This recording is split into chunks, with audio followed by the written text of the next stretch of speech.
저는 바로 그것이 그 가운데 하나가 기도라고 생각을 합니다. 기도 자체, 그 자체만으로도 하나님과 대화의 방편이고 소통하면서 응답의 방법임에도 불구하고 우리는 너무도 종종 그 가치를 잃어버리고 또 소홀하게 대하곤 합니다. 이 기도의 가치는 예수님을 통해서 너무도 분명하게 발견할 수 있습니다. 예수님은 하나님의 아들이고요, 또 하나님 그 자신이기도 합니다. 그런데 그분께서 이 땅에서 보여주신 삶의 자취를 보면 가장 많이 드러난 것이 바로 기도임을 발견할 수 있습니다. 예수님께서 얼마나 많이 기도하셨고 또 얼마나 실제로 기도하셨는지를 보면 우리가 종종 깜짝 놀라는데, 오늘 제가 복음서에서 몇 군데 구절을 한번 좀 가져와 봤습니다. 마가복음 1장 35절은요, 새벽 미명에 일어나서 한적한 곳에 가셔서 기도하셨다 이렇게 돼 있고요. 마가복음 9장 29절은 기도 외에는 다른 어떤 이유가 나갈 수 없다 이렇게 말씀해 주셨어요. 누가복음 5장 16절은 예수께서 한적한 곳에 물러가셔서 기도하셨다 말씀하셨고요. 누가복음 6장 12절로 13절은 기도하러 산으로 가셔서 밤이 맞도록 기도하셨다 그렇게 말씀해 주시고, 그러고 난 후에 제자들을 12제자를 선택하셨어요. 누가복음 6장 28절을 보니까 저주하는 자를 위해서 축복하고 너희를 모욕하는 자를 위해서 기도하라 말씀하셨습니다. 9장 29절 보니까 기도하실 때 용모가 변화되었고 그 옷이 휘어져 광채가 났더라 말씀하셨어요. 누가복음 18장 1절 보니까 항상 기도하고 낭망치 말아야 할 것을 저희에게 비유로 하였다 말씀하시고, 22장 41절 보니까 저희가 떠나 돌 덜질 만큼 가서 무릎을 꿇고 기도하여, 그리고 22장 6절 보니까 어찌하여 자느냐 시험에 들지 않게 일어나 기도하라 하시니라 라고 말씀하면서 일부분을 뽑아냈지만 복음서의 아주 많은 부분에서 예수님은 기도하셨고 기도를 부탁했고 기도를 강조하셨습니다. 예수님께서 기도하시는 이 모습 속에서 우리는 두 가지를 한번 생각해 볼 수 있습니다. 하나는 하나님의 본체이시고 아버지 하나님의 뜻을 다 알고 계신 그 예수님께서 기도하셨다면 우리에게도 기도가 필요하지 않을까라는 것입니다. 두 번째로 복음서를 보면 기도에 관한 내용들이 가장 많이 기록된 곳이 누가복음입니다. 즉 누가가 가장 많이 기록했어요. 기도에 관한해서. 사실 기도가 인간의 이성과 합리성으로 보면 비이성적인 것 같지 않습니까? 누가가 의사입니다. 가장 이성적이고 합리적이었던 그가 가장 많이 기도를 언급했고요. 그리고 누가복음 외에 사도행전을 기록해 놓았는데, 사실 이 사도행전은 성령행전이라 말할 수도 있지만 동시에 기도의 행전이다 그렇게 말할 수 있습니다. 성경에 나오는 대부분의 사람들은요 기도의 사람들입니다. 여러분은 기도하면 성경에 어떤 인물들이 떠올리십니까? 다윗도 떠올려지고 다니엘도 떠올려질 것이고 혹은 솔로몬도 떠올려질 것이고 많은 사람들이 떠올려질 것인데, 우리가 오늘 함께 읽은 이 본문 가운데 엘리야도 그 기도 중에 한 사람입니다. 엘리야는 갈멜산에서 바알과 아세라 선지자들 850명 대 엘리야 한 사람 850대 1로 싸웠던 사람입니다. 하나님을 떠난 아합왕, 그리고 그 뒤에 모든 악의 근원이라고 할 수 있는 그 뒷배경이 된 그 부인 이세벨, 그리고 그의 이스라엘 백성들조차 거기에 동조해서 다 하나님을 떠나버린 그때에 홀로 엘리야가 그들과 맞서 기도의 싸움을 벌입니다.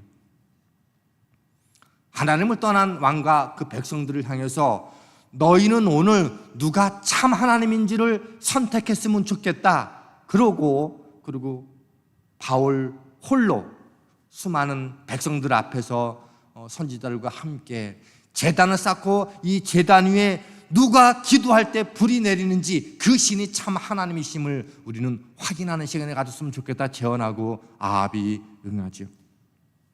바알과 아세라를 믿는 그 선지자들이 꽤 많은 시간 동안을 온갖 부르짖고 기도해보지만 불이 내리지 않습니다. 그들 몸을 자해하면서까지 몸부림쳤지만 불은 내리지 않았습니다. 그리고 드디어 엘리야가 등장하지요. 혹시라도 오해할까봐 제단 사변에 물을 가득 붓고 그리고 하나님께 기도하자 하늘에서 불이 임해 제단을 태우고 모든 불을 다 소진시켰습니다. 결국 바알과 아세라를 믿는 선지자들이 다 죽임을 당했습니다. 그리고 백성들이 이렇게 고백합니다. 왕상 18장 39절에 보니까 이렇게 말합니다. 모든 백성이 보고 엎드려 말하되 여호와 그는 하나님이시로다. 여호와 그는 하나님이시로다. 온 백성들이 하나님이 참 하나님입니다 라고 고백하는 일까지 나갔습니다. 이런 상황이면 보통 안도감이 쓰고 백성들이 이제 하나님을 제대로 알겠구나라고 생각이 들기도 하고 그러면 승리의 축배를 들거나 백성들의 마음을 추스릴 수도 있는 것이 마땅한 태도입니다. 그런데 엘리야가 전혀 예상치 못한 행보를 합니다. 그게 41절입니다. 우리 한번 같이 읽어보겠습니다. 시작. 갈멜산 꼭대기로 올라가서 땅을 바라보며 몸을 굽히고 그의 얼굴을 무릎 사이에 놓았더라. 이 39절과 41절을 보면서 이 41절 말씀이 언뜻 이해가 되지 않았어요. 지금 놀라운 승리를 거두지 않았습니까? 백성들은 하나님이 참 하나님이라고 영광 올려드리고 그리고 엘리야를 찾으면서 당신이 참 선지자이다라고 말하면서 환호했을 겁니다. 엘리야는 그동안 수많은 모멸과 수모를 당하면서 도망 다닌 것을 생각하면 의기양양할 법하지 않습니까? 그런데 그는 환호하는 백성들로부터 스스로 격리한 채 산꼭대기로 올라갑니다. 저는 여기서 몇 가지 영적인 원리를 좀 한번 생각해 봤습니다. 먼저 엘리야는 승리에 도취하지 않겠다라고 하는 나름대로 의지를 보여주었습니다. 이 승리도 중요하지만 내가 얻은 것이 아니니 하나님이 얻게 하신 것이니 내가 그 승리의 주인공이 되지 않겠다는 다짐이 그 가운데 있었을 것이고 그러나 그 못지않게 더 중요한 것은 현실적인 문제가 남아 있었어요. 지금 이 땅에 3년 6개월 동안 비가 내리지 않았기 때문에 백성들을 향한 이 땅을 향한 애틋한 마음이 그를 산에 기도하러 올라가게 만들었습니다. 그리고 무엇보다 승리에 내가 취하지 않겠다라고 하는 다짐이 그 한가운데 있었습니다. 사람은요, 고난이나 위기에 직면했을 때 어떻게 반응하느냐도 중요하지만 성공했을 때 사람의 시선이나 인정받을 때 어떤 태도를 취하는가가 그 사람의 신앙의 상태를 보여주는 것입니다. 저는 여러분의 인생 속에서 직장이나 학교 혹은 사업에서 원하는 성취를 얻었던 그 경험을 날마다 하게 되기를 소망합니다. 그런데 그것이 전부인 줄을 알고 하나님을 가볍게 여기거나 작은 성취에 붙잡혀서 여러분의 신앙이 거기에 멈춰져 있지 않기를 바랍니다. 오늘의 승리에 머무르지 않고 승리 후에도 내가 여전히 있어야 할 그 자리는 기도할 자리이고 여전히 머물러 있어야 될 자리는 믿음을 지키는 자리인 줄 믿습니다. 이것이 엘리야에게 우리가 배워야 될 중요한 영적인 덕목입니다. 그리고 오늘 42절에 아주 재밌는 말씀이 나옵니다. 이렇게 되어 있죠. 아합이 먹고 마시러 올라가니라 엘리야가 갈멜산 꼭대기로 올라가서 땅에 꿇어 엎드려 그 얼굴을 무릎 사이에 놓고 아주 상반된 두 가지 사람과 두 가지 반응이 나타나요. 두 사람 다 똑같이 아합도 산에 올라가고 엘리야도 산에 올라가는데 내용이 달라요. 아합은 먹고 마시기 위해서 올라가고 엘리야는 기도하기 위해서 올라갑니다. 이쯤이면 하나님이 참 하나님인 것들이 발견됐으면 왕이면 다른 행보를 보여줘야 되는 것 아닙니까? 그는 하나님의 살아계심을 눈앞에 보고도 분별력이 없었고 오직 자기 만족의 자리에 머물렀어요. 그런데 엘리야는 큰 승리 앞에서도 여전히 자기 자리를 지키며 내가 이때에 해야 될 일이 무엇인지를 깨닫고 기도하는 자리로 올라갔습니다. 그리고 신약성경 야고보서는 이렇게 기록하고 있습니다. 야고보서 5장 17절인데요. 엘리야는 우리와 성정이 같은 사람이로되 저가 비 오지 않기를 간절히 기도한즉 3년 6개월 동안 땅에 비가 아니 오고, 제가 중고등학교 때 청년 때 이 말씀 읽을 때마다 되게 이 부분이 이해가 안 됐어요. 그냥 엘리야 같은 능력과 탁월한 사람이니까 기도하니까 3년 6개월이 가뭄이 되고 기도하니까 3년 비가 오는 거지라고 생각했는데 오늘 야고보서 보니까 우리와 똑같은 사람이었다고 성경은 기록하고 있더라는 거죠. 저는 우리 모두가 내가 기도하지 못하는 이유가 믿음이 부족해서 시간이 없어서 너무도 바빠서라고 하는 그 이유를 되지 않기를 바랍니다. 인생의 바쁨과 약함을 내가 기도할 수 없는 이유로 되지 않았으면 좋겠다는 뜻입니다. 우리는 아무리 바빠도요, 보고 싶은 드라마는 다 봅니다.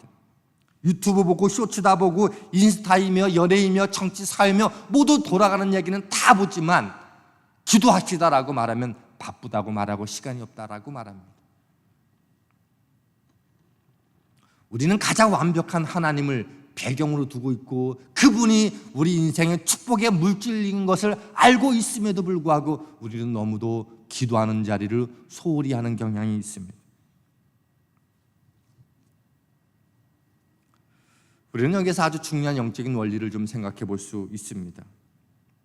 엘리야가 42절에서 간절히 무릎에 얼굴을 대고 기도했어요.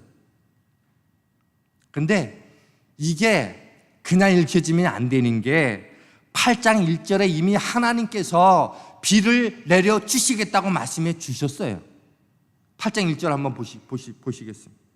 많은 날을 지내고 제3년에 여호와의 말씀이 엘리야에게 임하여 가라사대 너는 가서 아합에게 보이라 내가 비를 지면에 내리리라. 이미 18장 이전에 10장 그 앞부분에서 하나님은 엘리야에게 비를 내릴 거라고 약속해 주셨어요. 그리고 지금 하나님이 참 하나님이심을 증명하는 그 사건이 이미 끝났습니다. 그러면 이제 하나님이 비를 내려주실 거라고 기다리면 되는 거 아닙니까? 하나님이 참 하나님이심이 증명됐고 성실하시고 신실하신 하나님을 기다리면 되는데 왜 엘리야는 산에 올라가 기도했을까요?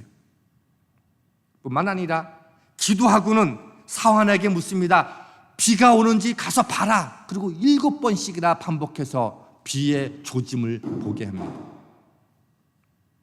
아니 하나님이 주시겠다고 하면 때를 기다리면 되는 거 아닙니까? 엄마가 주겠다고 약속했는데 계속적으로 왜 안 주냐고 그러면 약간 짜증나지 않습니까? 우리는 이와 비슷한 말씀을 에스겔 36장에서 볼 수 있습니다. 이 본문은요, 하나님이 이스라엘 백성들을 바벨론으로부터 해방시켜 주시겠다는 약속과 축복을 주시는 말씀인데 이렇게 되어 있어요. 에스겔 36장 35절 36절인데요. 사람이 이르기를 이 땅이 황무하더니 이제 에덴 동산 같이 되었고 황량하고 적막하고 무너진 성읍들의 성벽과 거민이 있다 하리니 너희 사면에 남은 이방 사람이 나 여호와가 무너진 곳을 건축하며 황무한 자리에 심은 줄 알리라. 나 여호와가 말하였느니 이루리라. 이제 포로에서 회복시켜 주겠다는 약속의 말씀을 이렇게 하셨어요. 근데 더 놀라운 말씀이 있는 거 아세요? 37절 말씀입니다. 에스겔 36장 37절은 이렇게 기록되어 있습니다. 나 주 여호와가 말하노라.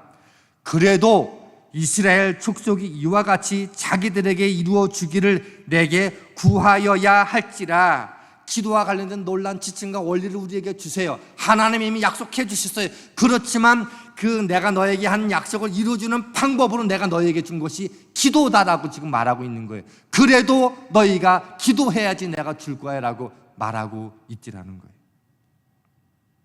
하나님 우리에게 약속하신 언약들이 있어요. 근데 그거 그냥 주시는 게 아니라는 거예요.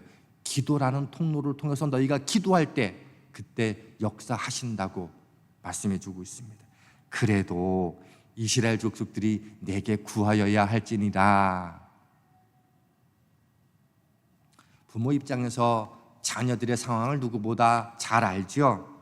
무엇이 필요한지, 무엇이 부족한지, 저렇게 행동하고 말하고 살아가면 안 되는데 걱정되고 염려가 되는 때가 많이 있어요. 그럴 때마다 안타깝게 생각하고 한번 불러서 말할까 할까 말까 고민하다가 좀 기다려보기도 합니다. 그러다가 도저히 안 되겠다 싶으면 불러서 이야기를 합니다. 뿐만 아니라 부모라고 자녀가 원하는 것을 다 주지는 않습니다. 왜 필요한지, 언제 필요한지, 그거 정말 꼭 필요한 거야? 없으면 안 되는 거야? 물으면서 일부러 때로는 시간을 끌기도 합니다. 그리고 때로는 자녀들이 생각하지 못할 때에 그들의 필요를 채우기도 하고 격려를 합니다. 대부분의 부모들은요, 자녀의 필요를 다 알아요. 그러나 부모의 기대는 뭐가 있습니까? 부모의 마음이 어디에 있는지를 해를 줄 아는 자녀들이 됐으면 좋겠다라고 하는 게 부모의 마음 아닙니까? 이 자녀들의 필요와 부모가 채워주는 요 사이에, 요 두 가지 사이에, 필요와 공급 사이에 중요하게 놓여지는 그 한가운데 있는 것이 무엇인지 여러분 아십니까? 바로 대화라는 거예요. 자녀들은 부모에게 요청하고 부모는 그 자녀의 요청에 응답을 하죠. 구함과 응답이 있는데 구함과 응답 사이에 있는 것이 대화이더라고 하는 거예요. 우리의 요구와 하나님의 응답 사이에서도 그 가운데 먼저 있어야 되는 게 있는데 그게 하나님과 우리 사이의 대화, 소통, 호흡, 기도라고 하는 거예요.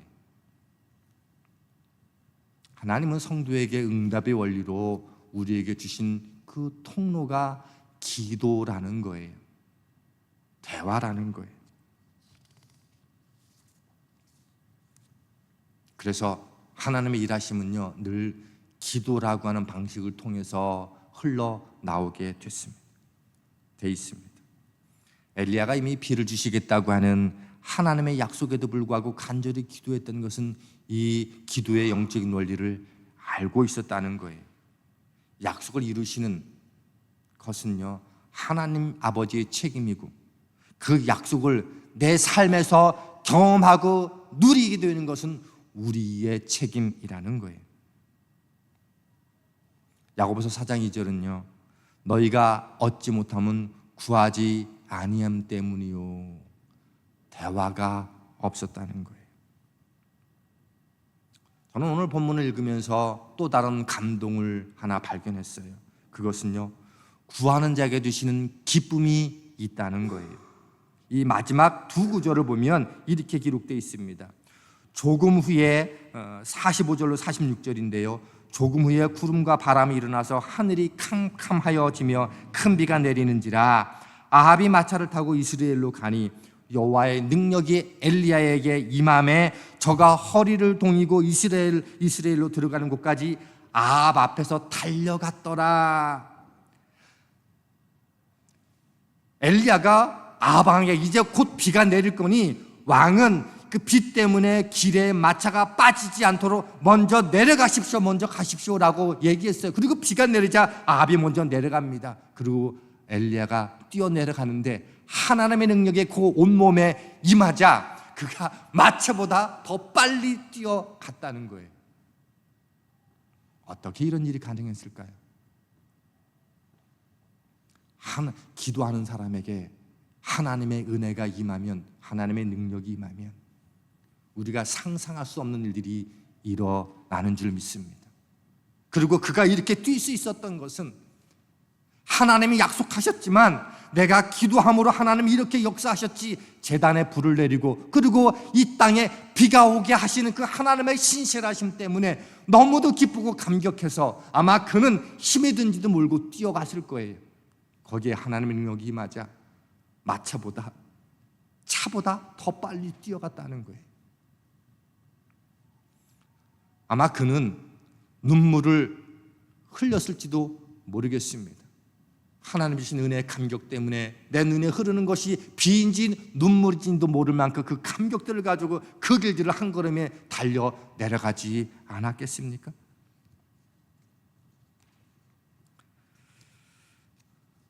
기도는요, 우리에게 하나님의 은혜와 능력들을 잃어버렸던 것들을 회복하게 하는 감격이 있어요. 기도한 사람은요, 기도한 결과 빗소리를 듣고는 가만히 있을 수 없는 거예요. 여러분에게 이 엘리야의 기도의 감격이 있습니까? 기도하니 들려주시는 그 빗소리 때문에 온 방안을 뛰어다니며 온 거리를 뛰어다니며 할렐루야를 외쳐본 적 있습니까? 제가 목사로서 가장 두려운 것은 무엇인가 하면 하나님께 냉랭하고 성도들에게 냉랭하고 교회에서 냉랭한 거예요. 근데 그 냉랭함은 늘 언제 오는가? 기도가 없을 때 내 안에 냉랭함이 오더라는 거예요. 여러분에게 기도는 뭐입니까? 어제부터 토요 새벽 기도회를 비상 기도회로 시작했습니다. 비상 사태가 아니라 다시 한번 하나님 앞에 우리의 마음과 삶을, 우리의 가정을, 우리의 자녀를, 우리의 일터와 기업들을 하나님 앞에 다시 한번 올려드리자는 마음으로 기도하자고 말씀을 드렸습니다. 아마 긴급한 기도 제목이 없어서인지, 다 응답받아서인지, 편안해서 이제 익숙해져 있는 것 때문인지, 아니면 그 시간에 가정에서 깨어서 기도하셨는지는 잘 모르겠지만 많은 분들이 참여하지는 못했습니다. 그러나 참여한 분들에게는요, 기도만에 줄 수 있는 능력들을 경험했을 거라고 저는 확신합니다.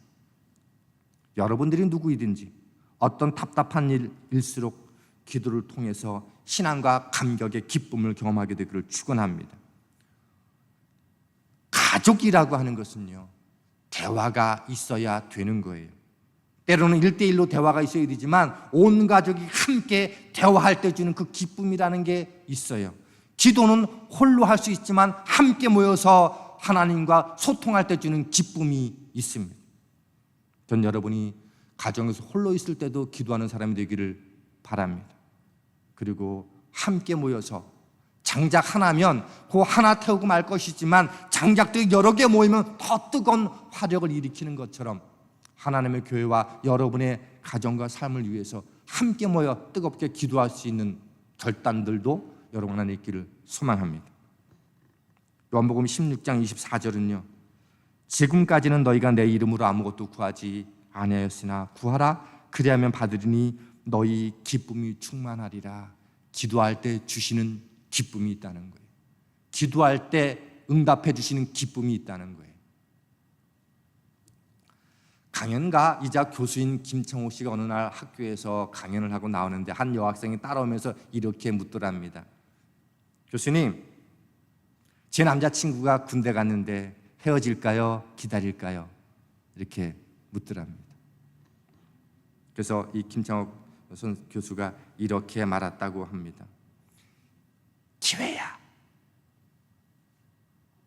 내가 그 사람을 정말로 사랑했으면 어떤 대가를 지불하고서라도 기다릴 수 있는 기회이고, 너가 그 사람의 겉모습만 좋아했으면 지금이 정리할 기회야, 기회야 라고 말했다는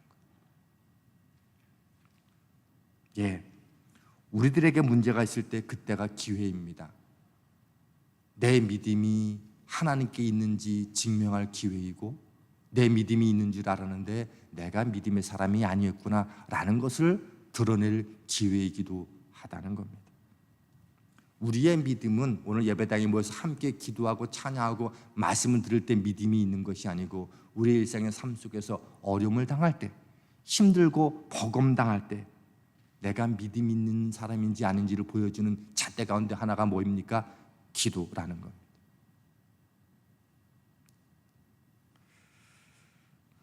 기도하는 사람은 하나님을 향한 믿음을 가진 사람이고요, 하나님에 대한 전적인 신뢰가 있기 때문에 기도할 수 있습니다.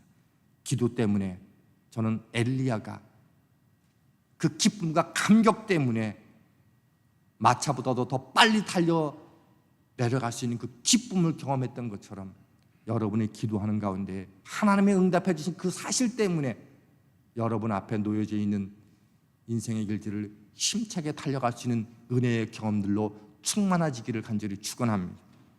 그 기쁨 때문에 다시 한번 그 기도 자리에 서게 되어지고, 기쁠 때, 성공했을 때, 성취했을 때도 내가 믿음의 자리를 떠나지 않지만 그것을 이루고 난 뒤에도 여전히 나는 기도의 사람으로 서 있겠다고 다짐할 수 있는 이 시대의 믿음의 사람이 된다면 그거야말로 바르게 살아가는 하나님의 사람으로 증명될 것입니다.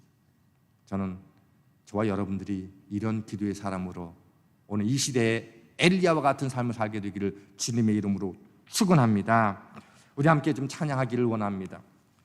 우리 함께 기도해 주 앞에 나와 무릎 꿇고 이 찬양 부르시면서 오늘 하나님 제가 기도의 사람이 되겠습니다. 혼자서도 기도하지만 함께도 기도할 수 있는 그런 사람, 다시 한번 비상할 수 있는 하나님의 사람 되겠습니다. 교회를 위해서, 나를 위해서, 자녀를 위해서 비상하는 제가 되겠습니다. 함께 기도하기를 원합니다. 찬양하겠습니다.